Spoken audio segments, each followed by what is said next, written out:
Hi guys, this video is for Sophomore US. Today we're going to continue talking about Reconstruction and this challenge, this titanic challenge that existed between President Johnson on the one hand and congressional Republicans. Now, we left off talking about the 14th Amendment. Now, the 14th Amendment, I would argue, is one of the most important amendments to the Constitution. It proposed, and eventually, it enshrined in the Constitution, the Equal Protection Clause, which said that everybody has to be treated, every American has to be treated the same as every other American. Now, this was a response to the Black Codes, which, remember from our last video, were laws that were passed by the southern states in order to limit the rights of African Americans. So, this is what the 14th Amendment says. All persons born or naturalized in the United States are citizens of the United States and of the state they reside. No state can abridge their rights without due process of law or deny to them equal protection of the law. So the 14th Amendment is very important. Congressional Republicans passed it. President Johnson opposed the 14th Amendment to the Constitution. And he thought that the American people were behind him. And he decided that he was going to take his case to the people, take the circus on the road in a sense, and actually make his case to the American people. It was 1866. There were congressional elections. Remember, every 2 years there are elections for Congress. And Johnson was hoping to make that Union Party. Remember, that was what the Republicans had renamed themselves in the 1864 election when Lincoln and Johnson ran together. He was hoping to make the Union Party a permanent third party because obviously he's totally on the outs with the Republicans. And I don't know if he's quite ready to rejoin the Democratic Party. Now, Democrats and Southerners opposed the 14th Amendment adamantly. The only southern state that ratified the 14th Amendment was the state of Tennessee. Ironically, that's President Johnson's home state. And when Johnson took his trip around the country, it was called the Swing Around the Circle. And it's basically where he campaigned all around the country, then made his way back to Washington, D.C. He decided he was going to take General Grant with him.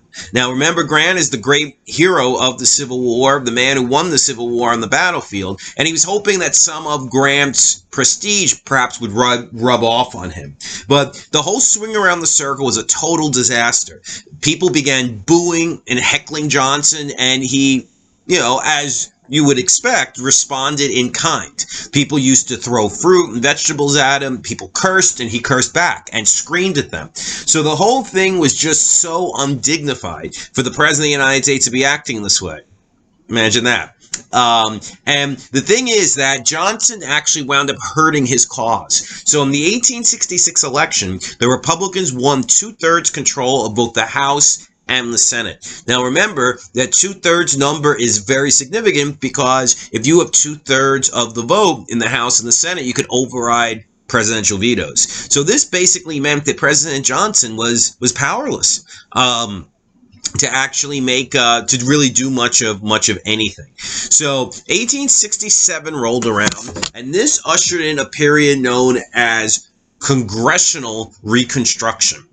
And Congressional Reconstruction was where Congress, the Republicans in Congress, took Reconstruction policy out of the hands of President Johnson and placed it in their own hands. The man who was seen as the leader of the radical Republicans, and the man who was pushing aggressive Reconstruction bills was a man named Thaddeus Stevens. Now, remember, Thaddeus Stevens had actually made his career defending the rights of African Americans. He proposed actually a pretty sweeping plan called 40 acres and a mule, where every freed slave would get 40 acres of land and a mule in order to help them make the adjustment to freedom. It never passed, though.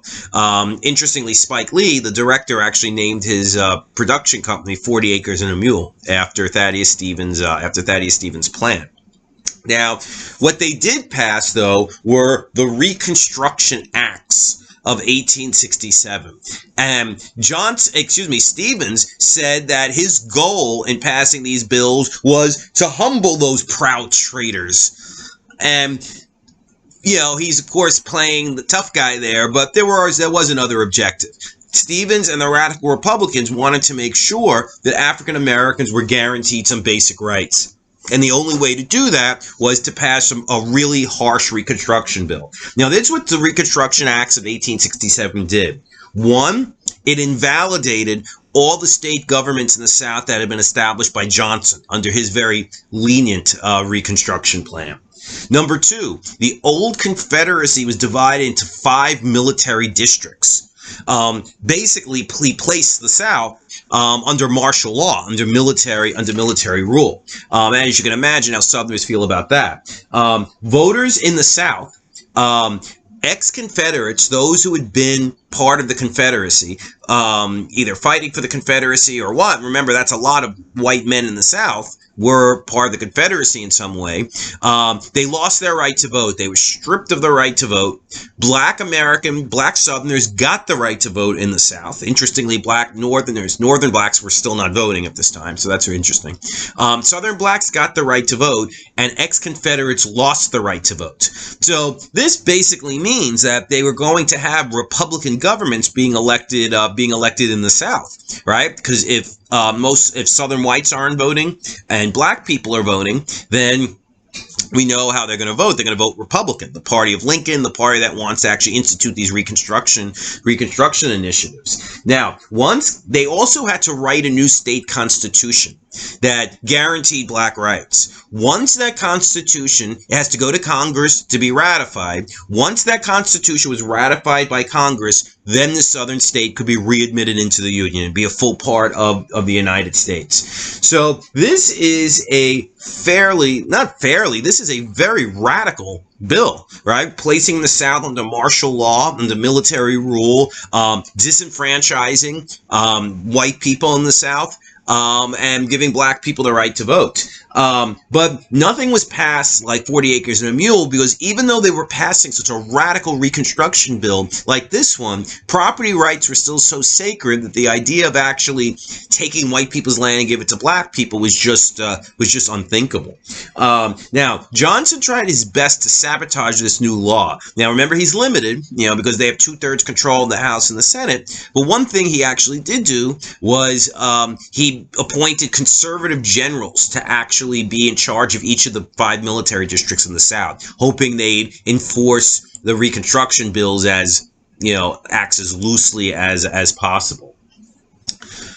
Okay, so now let's talk a little bit about what the South is like now, right? After these Reconstruction bills were passed. Now, the southern states had an enormous challenge ahead of them. They had to rebuild a shattered society that was literally shattered, right? A lot of the southern states were destroyed by the fighting in the Civil War, and also dealing with the transition of blacks, right? From being slaves to now being freedmen. And when congressional Reconstruction took effect, new state constitutions were being written. We had a very different political situation. White, again, ex-Confederates lost the right to vote. Black people got the right to vote. So this means the Republican Party was now in charge of the South.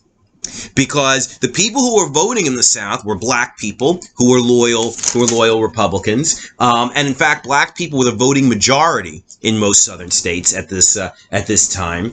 And there were 2 other groups that voted Republican in the South, in addition to black people. One group was called the Carpetbaggers. Now, the reason they're called the Carpetbaggers is because they literally, according to Southern, legend, I don't know, like Brer Rabbit or something, but according to Southern legend, they used to put all their belongings in a cheap piece of luggage made out of carpet material. Thus the name Carpetbagger. Now, Carpetbaggers were Northerners who moved down south after the Civil War. Now, why would a Northerner want to move down south? There were a variety of reasons. Some people saw economic opportunity in the South. You get land cheap, make a new life for yourself, open factories. Some were ex-Union soldiers who just liked the climate and wanted to stay, and as opposed to going back to Wisconsin or wherever they were from. Some were actually idealistic.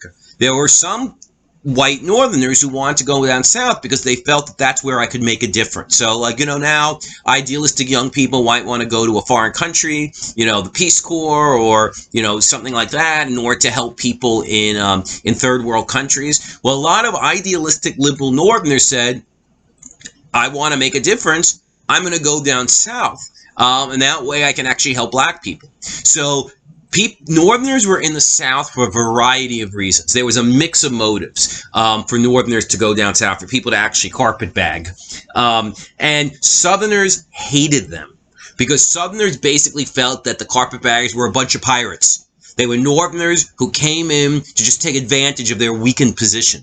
And the thing is, despite the fact that there really weren't that many Northerners who lived down south, carpetbaggers actually held a third of all political positions in the South during Reconstruction. So that just increased Southern resentment of this group of people. Now, another group of white people in the South who supported the Republican Reconstruction governments, blacks. We had blacks, we had carpetbaggers. It was another group called the Scalawags. Now, the Scalawags were Southern whites who joined the Republican Party and supported Reconstruction. Now, why would any Southern white person support Reconstruction and vote Republican? Well, just like the carpetbaggers, there was a variety of reasons why people were Scalawags. Some of these people were old Southern Whigs. Remember, this Whig Party was bisectional back in the day, and they had a substantial Southern wing. So there still were a lot of people in the South who had been Whigs because they wanted closer, they wanted the government to be building up the economy. They supported high tariffs, a banking system, closer business ties with the North, and they felt that the Republican Party was more conducive to that agenda. There were some Southerners who would oppose secession from the very beginning, right? Especially some of those mountain whites. A lot of them later became Scalawags, supported Reconstruction. Then there were also some opportunists. There were just some Southerners who said, listen, the Republicans are the ones in charge now, so, hey, we can't beat them, join them. So we're going to lock arms with the carpetbaggers and blacks. General Longstreet, who was one of the Southern commanders of the Battle of Gettysburg, actually became a Scalawag during these years, which is why in a lot of Southern myth, General Longstreet is actually responsible for the Confederate defeat, not Lee, because a lot of Southerners hate Longstreet because he had become a Scalawag after the war was over. Now, the base of Scalawag country was the mountain areas of the South, and those who had always hated the planters, those who never owned slaves, and a lot of people just looking for a change. Now, the problem, though, is that Scalawags generally did not support black rights, unlike black people, obviously, and unlike carpetbaggers. So they were unreliable. They were the most unreliable part of the Republican coalition in the South. And that was going to be a problem as the years went on. But black people provided 80% of the votes for the Republican Party, a Republican Party in the South. And it's no coincidence that the Southern states that had the longest serving Reconstruction governments were the ones with the largest black populations. South Carolina, Alabama, Mississippi, Louisiana. Those are those states. And black people held they were 80% of the voters, but they held 20% of the political positions in the South. Now, that's not good compared to being 80% of the voters, but it's still pretty remarkable that black people were actually holding political positions in the South. Black people were just slaves a few years earlier, and now they're holding really important positions. A majority of the South Carolina legislature for a time was black. There were actually 12 black Southerners were actually elected to the House of Representatives during the Reconstruction years. 2 black Americans Southerners were actually elected to the United States Senate. In fact, one black Southerner actually was elected to fill Jefferson Davis's old seat in the Senate. So you can only imagine how he must have felt about that. Black politicians in the South tended to be different than the typical black Southerner. Most of them had been free before the Civil War. Most of them were literate. Many were biracial. So they didn't quite represent the black population of the South, but still, it's remarkable considering that slavery had just ended a few years earlier. All right, guys, so we'll stop now. In our next video, we're going to continue talking about Reconstruction and all the changes it made to Southern life. All right, guys, peace.